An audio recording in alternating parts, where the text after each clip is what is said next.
Hey everyone. So in the last couple of weeks, since we've been helping people get ready for Canvas for the summer, I've had many people ask me, how do you teach in Canvas? I know how to build stuff, but how do I actually use it to interact and work with students? So I thought I'd make a couple of videos to help you get some of the basic information you need to get started. So this video is going to cover feedback and grading. So one question I have heard is, how do I know when there's stuff to grade? How do I know that I need to go out and provide feedback and assess students? So what I want to point out for you is some of the ways you can see that. So the number one way that I recommend you take a look at whether or not there's stuff to grade is in your to-do list. On your dashboard, on the right hand side, you're going to see all the different things that students have submitted. Now students will see upcoming assignments in this area, but you see items that need to be graded. So you'll notice that it tells me what assignment it is, where it's at, when it's due, how many points it's worth, and most importantly, this little number in blue and white here tells you how many submissions you have yet to grade. And if you click on one of these items, it will take you right into the speed grader. The speed grader will show you on the left the content that the student has uploaded, whether that's a video or a document or simply a text entry. And then on the right, you will be able to grade, provide comments, and if you've attached a rubric, you can grade with a rubric in this section as well. Grade, hit submit, and then you can move on to the next student to see the next person's submission. And you can also use some of these tools here to annotate directly onto documents.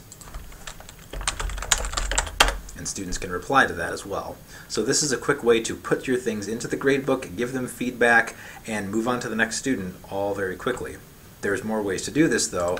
Another way for you to tell how you're doing as far as grading goes is in the gradebook itself. Now I jumped there directly from the speed grader. Let me jump from the main course area into grades.